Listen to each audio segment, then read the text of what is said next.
Before we get into this video, I got a huge disclaimer. This blueprint is for serious players only. I'm about to show you the blueprint that I use to scale coaches to 50 and 100k months. This is the exact same system that I use to take people from inconsistent leads to fully booked calendars. Let's get into it. So why listen to me? I'm Midday and I scale coaches to 50 and 100k months. Simple as that. I'm a marketer and I do this through complete lead generation systems using paid ads as the vehicle. So let's get into it. So section 1, top of funnel. This is meta ads. This is what I use as the vehicle. You want to get people into your funnel through traffic, and the easiest, the most predictable and scalable way of doing this is through paid ads. So if you're coaching trying to scale and get people to your top of the funnel, lead generation ads are going to be your bread and butter. First thing we need to discuss is Andromeda. This is a huge change that's happened recently as of summer 2025. So before, we used to have different ad sets for different messages. You used to separate your ads. Maybe you might have 3 to 7 creators per ad set. Now, Meta wants you to have all your different ads in one ad set. Okay, different messages, different hooks, etc., statics, etc., all in the same ad sets. This is because Meta's upgraded machine learning can now process 10,000 ads at the same time. So if all your ads are saying the same thing, you're invisible in the feed. So Meta's new algorithm rewards diversity and not repetition. Every ad should attack the problem from a new psychological trigger. So what I mean by this, so if we were looking at the property development niche, these are some of the hooks that I would use. So we want one or two hooks for trust and authority. Discover the proven system by thousands to transform their lives. Join a community where success stories are the norm, not the exception. Fear of missing out angle. While others are stuck in their daily grind, our members are already living their dreams. Don't get left behind. Take the leap today. Lifestyle and freedom. Imagine waking up to a life where you call the shots. Our program empowers you to design your day every day. Identity and belonging. For those who refuse to settle for mediocrity, join a tribe of high achievers who are redefining success. And curiosity and intrigue. What if the key to your dream life was just one decision away? Unlock the secrets that successful people swear by. So as you can see by this, all of these hooks are different. They're unique. They have a different type of messaging, and they come from a different angle. You want to build trust and authority, fear of missing out, lifestyle freedom, identity and belonging, curiosity and intrigue. This is because, as I said, Meta's algorithm wants to reward diversity now. So if you're doing hooks that come from different angles and they hit different pain points and different triggers, Meta's going to be able to test your different ads and different angles to see what one is going to work the best. So Meta wants diversity because it wants more to test, and Meta wants diversity because it is capable of testing diversity. Before, it wanted everything to be aligned because it was only capable of testing against things that are aligned with the same message. Now it can test all different messages all within the same ad set. So phase 1, okay, creative testing. This is what it's going to look like, something like this, okay? So you have one campaign, one ad set, and all your different ads in one ad set. You want all your cold ads in one broad ad set, one campaign, one ad set, 15 to 20 ads. This is just for the creating testing phase. When you go into the scaling phase, then of course you're going to have different ad sets and different campaigns, etc. But for now, when you're creative testing, the first thing I would do is one campaign, one ad set, 15 to 20 ads. You can go lower, you can go higher. 15 to 20 is just a good number to start with. After 72 hours, what you're going to realize is some of your ads will have no spend. Kill it. So for example, let's say you're spending $500 a day. You're going to have 3 ads with each $100 spend. That's $300. You may have a couple of $50 each. And then so what you might realize is if you're spending $500 a day, what might happen is Meta might spend $300 to $400 between the same 3 ads. And then another couple have a bit of spend. And then the rest have literally like $10, $5, $10. Kill the ones after 70 hours that have not spent any money, barely any money. And kill any ones that have ridiculously high cost per leads. Cost per lead, I don't like to dwell on cost per lead too much. But if you have other ads with, let's say, a $5, $10 cost per lead, and you have another ad with $30, $40 cost per lead, the chances are in creative testing phase that number is just too high. When you have a higher budget and you have things like high rows and other type of high level tracking, then cost per lead is something that you look less of. Is more of the cost per result, because I've seen campaigns where cost per lead of, let's say, $50, but they do way better because they're more likely, the lead to close ratio is much higher than compared to a campaign where cost per lead is $10, but lead to close ratio is much lower. So cost per lead is a vanity metric, but when you're creative testing, especially with a lower budget, cost per lead does become slightly more important. So after creative testing, after 72 hours, you move on to your audience testing phase. So I would duplicate my campaign, and then remove all the ads that didn't have either any spend or cost per lead was way too high. And then you have your broad, and I also test about 1 to 4 more audiences as well. So 5, so between 2 and 5 essentially, depending on your budget. This is only possible if you have a high budget. If your budget is only in the hundreds, I wouldn't do anything more than 3, maybe 4 at most audiences to test at one time. So typically you would realize that probably only have about 3 to 5 winning ads. So you would have your different audiences. So I would test broad lookalike interests. So lookalike is only possible if you have, let's say, you can do a lookalike of your followers. If your followers are high engaged and you have a strong organic, then testing a lookalike of your followers is good. Or if you already have previous lead lists, if you ran previous campaigns before, then testing a lookalike of those leads, or even a lookalike of your previous booked calls, or even closed deals. Obviously, the higher up in the further down in the funnel. So, for example, closed deals. If you have at least 100 closed deals and you have their name and email, you can create a lookalike audience. So the lower down you go, so of course closed deals is the lowest you can go. That is going to be the strongest lookalike, if that makes sense, because you want people that have literally closed. Then booked call, qualified booked call is your second strongest, because obviously people with booked a call, not everyone closes. So it's still going to be very strong. Booked call is okay. Then when you go down to just leads, unless you have a really strong lead list, doing just leads is a bit risky. Again, test. Jeremy Haynes says, he has a famous quote that I love to quote. He says, I don't want to be right, I want to be rich. I swear by that as well. I don't want to be right either, I just want to be rich. So if you see something, you hear me say something and you disagree, feel free to challenge and feel free to test. It's all about what brings results, not about what I say. So do your audience testing for 72 hours. This is typically what it look like. You have your one campaign. I have 3 ad sets. I have Elite 360. This is a lookalike of a lead list, a lookalike of a instant Instagram and Facebook page. And then I have Advantage Plus. This was before, back in the day, this very old campaign, probably about over a year old. But now that would just be broad rather than Advantage Plus. So cool, we're done with our audience testing and creative testing. After that, what you just do is you duplicate the winners, same thing again. Anything that's got, with audience testing, it's more so lead quality though. So you need to have feedback from the sales teams after 72 hours, feedback from the sales teams, feedback from the closer if you've taken any but calls, find out the quality of the leads, make sure you have UTM parameters set on the ads. If you don't know how to do that, book a call with me and I'll gladly show you how. And you need to be able to attribute what quality leads are coming from what ads. So if you have a list of all the good leads that you had and look at what audiences they're coming from, and that's what's more important, because cost per lead, the creative strength is done here. This audience testing is more so for the quality of the leads, because yeah, you might have a good cost per lead at a different audience, but at the end of the day, after you've done creative testing, what we now want to focus on is the audiences. So obviously within your budget, if you're spending $100 a day and you're having a cost per lead of $40 a day, that's just too high for your budget, so you may have to go lower. It's just finding the right balance. Okay, there's no right answer, there's no wrong answer. I can't just come here and say, but if I sell it up for you and I can look at all your numbers, then of course, and I'm running your ads, of course I can come and give you a conclusion. But from just running a YouTube video, it's super difficult to be able to conclude and say by just telling you. It's something that is super unique to each person. So make sure you, after you find your winners, so duplicate the campaign, turn off any of the losers, and just scale from there. So put the budget that you like to actually scale on. I wouldn't increase budget by more than 10-20% per day if you want to increase budget, as doing so will reset the learning phase, and any other changes will reset the learning phase. Strongly advised to use stuff like convergence API or Hyros, because the pixel actually only returns about 30-40% of the data to Meta accurately. Convergence API, I believe, brings us up to like 60-70%, and there's other things you can use. It's virtually impossible to get it to 100%, but the higher the better. So section 2, middle of the funnel, this is where I'm going to spend the most time on. Okay, so essentially here, what you want to do is you want to convert attention to interest. And so many people do burn money around here. Getting leads is definitely the easy part, but converting them is where the work begins. This is the hard part. You can't get too many coaches get happy. Too many coaches in business get happy when they start getting leads, but that is just the smallest step, the smallest hurdle. Getting leads shouldn't be a problem to anyone with any skill. It's what differentiates the people that are able to scale to 50 and 100k per month are the ones that are able to convert attention into interest. So the funnel, typically the funnel that I would use would be an opt-in to VSL, application, book a call, and then thank you page.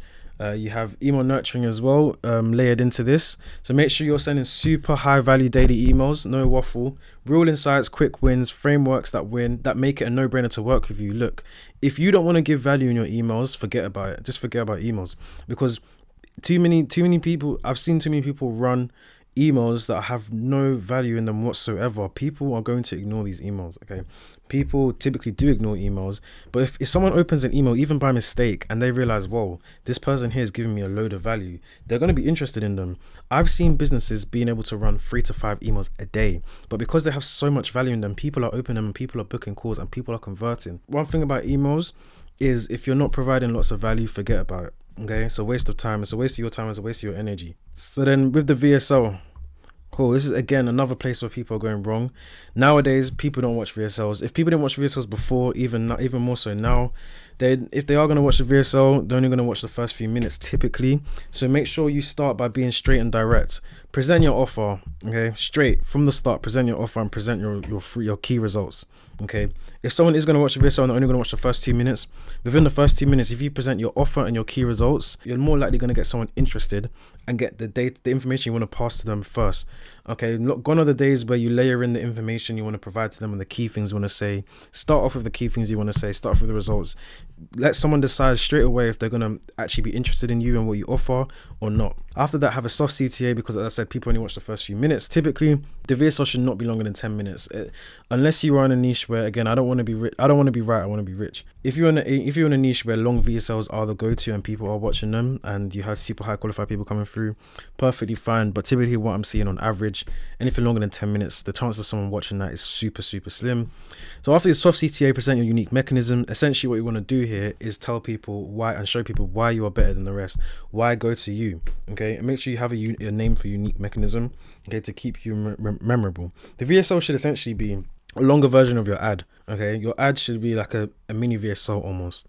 Not all ads, but some of your direct response ads should essentially be a mini VSL. It's good to test it and see how people respond. So present your unique mechanism and layer something in, like, don't just take it from me, take it from my client X, take it from my student X, take it from this person, take it from that person, and have a brief case study highlighting the person where they were before, with the changes you implemented and where they are now. Okay, then after that, have your hard CTA, which would be to book a call. So retargeting is king. Your retargeting should look something like this, okay? Retargeting doesn't have to just go to the funnel. Retargeting can go to the IG page. Best practice is to have a setter in the IG page, or have maybe the founder in the IG page, or whoever is handling someone in the IG page, nurturing everyone who follows, because even if you don't do retargeting, people will follow your IG account. So when you're running ads, you want to have someone DMing everyone who follows, because you'd be surprised the amount of people that slip through. The amount of people that are interested that follow and just slip and just leave it. Okay, have someone DMing and nurturing through DMs. All of my top performing clients are the ones that have done this. You'd be surprised. I've had some months where DMs have closed more from DMs than more from the actual director funnel. So don't sleep on this. Have a retargeting to the IG, because what might happen, someone might become a lead, or someone might land on the lead form.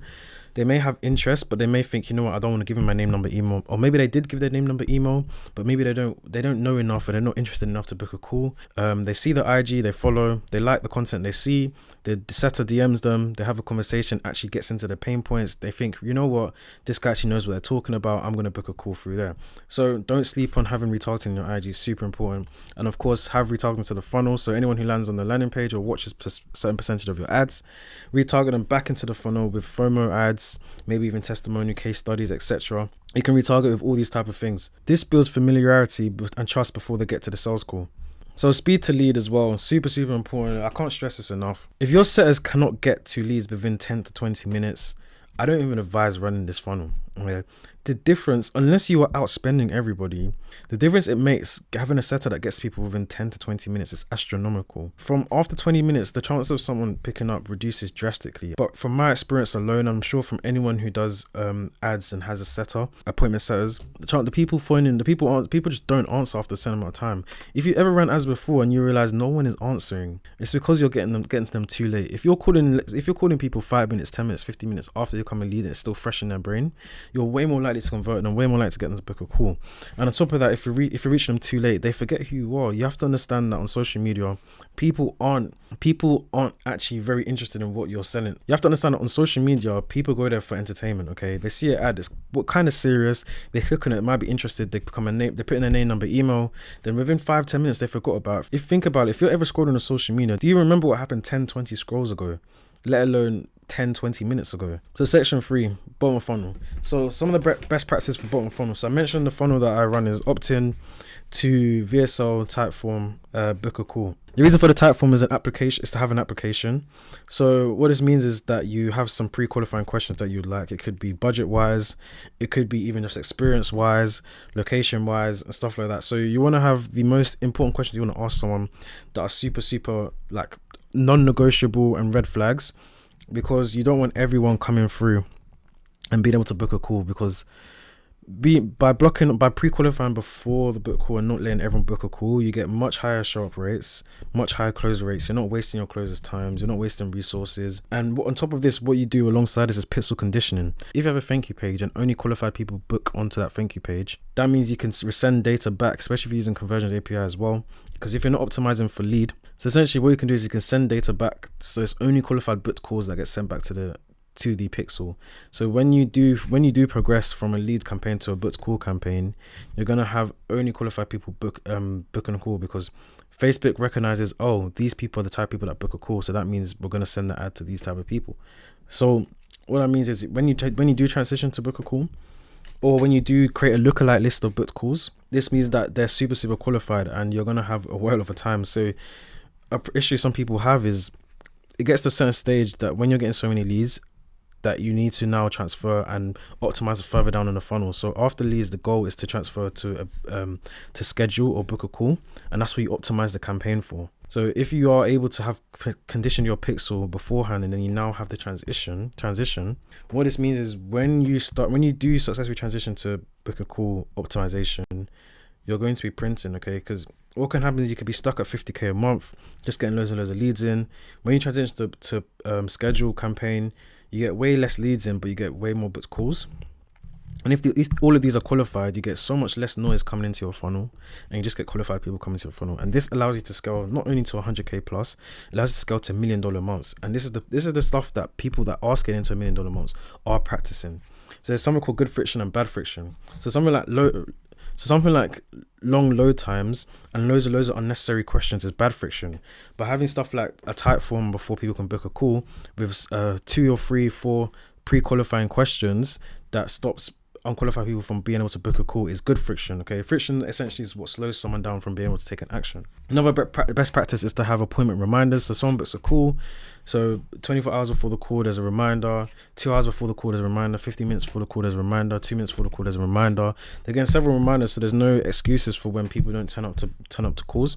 It drastically increases this drastically increases show up rates, and it's super cheap to do, virtually free if not. And then another best practice is to limit call bookings to within 72 hours, so at least stay warm. I've seen there's some pre-checks that I do whenever I take on a new client, if they have been running ads before, and you'd be surprised the amount of coaches that let people book a week ahead, 5 days ahead, 6 days ahead. Because what happens is they either were interested, they book a call, and then they either forget or they lose interest within those days. So what you want them to have it when it's fresh in their heads. So it's between 72 hours is 3 days. Okay, even 3 days is a bit long, but it needs to be within reason, because not everyone can be available within the next day or two. So your business is still in their head, they still remember who you are, etc. So when you do get them on the sales call, it's not an educational call, it's a sales call, because they're still familiar with you and who you are. So bonus best practices: if you are running ads or you are trying to scale, you need to be like a surgeon. Especially at the start, things will go wrong and things won't work. What makes you print is your ability to identify these problems early and overcome them. Okay, so when you start off, you might realize, for example, leads aren't coming through, or you might not be getting enough booked calls, or the quality is poor. All these kind of typical kind of issues that people do experience, especially when starting off, because things will not work straight away. Maybe cost per lead is way too high. You need to be able to overcome them and find out what the actual issue is, because you not getting booked calls could be several things. It could be maybe it's the ads, maybe this messaging is wrong, maybe the headline is wrong, maybe the funnel is ugly, maybe the VSL is not connecting with people, maybe the CTA is unclear, maybe the emails aren't strong enough, maybe there's so many things that can stop people from booking a call. That's just one example. So you need to be able to identify, shift through all the noise and being able to identify, okay, cool, this is what it's most likely going to be. Okay, it's rare that you're going to know directly exactly what it is, but what you would have is an order of priority of what the things it could be. So cool, this is the thing based on the results and the data and experience. This is the thing that's most likely going to be. So we're going to make this change first. You make this change, you wait a couple of days, see if there's any improvement. No improvement, then you move on to the next thing. So you need to be exactly like a surgeon, not even just like a surgeon. You need to be like an engineer. You need to be absolutely relentless and absolutely critical. And your attention to detail needs to be spot on. Hey, this helps when you have good tracking as well. Make sure everything is tracked from start to finish. Have a closer that diagnoses, not sells. Again, super important, because there's a lot of closers out there that just try and sell. They're not trying to understand what people's pain points are, what their problems are. There's no connection. Your closer needs to be dialed in. Closer is one of the most important people on the team, if not the most. Definitely in the top 3. So closer needs to be able to diagnose, not sell. You need to find out what the person's problem is and see how they can fix it, not just sell. Because if your closer is just ready to sell, they're not going to gain a connection with people. Close rates are going to be super low, and they're probably going to complain, oh yeah, these are just cold, these people are just cold, unqualified, etc. So through your emails and ads, send reminders, pre-call education, and objection handling content. Don't be scared to send more than one email a day. Use smart payment processors like WAP, and that let you collect full payment upfront, even if a client pays in installments. So what this means is if you have a 10k offer and you can split it over 2k, 5 installments of 2k, WAP will let you collect 10k straight, and WAP will worry about the installments. So you go from, if you do 2k collection every time, you go from being only able to collect 2k per call to being able to collect 10k per call. Learn from my mistakes. Optimize based on real data. Every bottleneck has a solution. Not enough leads, risk scripts, increase ad spend. Not enough booked calls, improve emails, send urgency ads. Maybe the VSL isn't strong enough. Data is your best friend. Don't be stingy, especially with testing. It's not a get-rich scheme. If you're not willing to spend several thousands before becoming profitable, then focus on profile visit ads. Focus on sending people to your IG, to your DMs, getting setter in the DMs, get nurturing done through the DMs, because at the end of the day, people think that, oh, you just set it up right. If you set it up right and do this right, everything is aligned and makes sense, then you can become very profitable very quickly. Not necessarily. You can spend up to 5k before you even become profitable. There's other creators out there that say, there's other marketers out there that say you should be willing to spend 20 to 30k before you even become profitable. Look, I don't think you need to spend that much before you become profitable, but how much you need to spend definitely needs to become in the thousands. Like, I'm not saying that you can't run this and get it right first time. I've run it and got it right first time, and I know people that have, but it's not a guarantee. And if it doesn't, that doesn't mean it's not going to work. It's just about, you need to change things around. It will work if it's done the right way, and you won't always get it right the first time, and that's perfectly fine. So that's the entire system. Top of funnel ads that bring in volume, middle of funnel systems that nurture, and bottom of funnel frameworks that convert.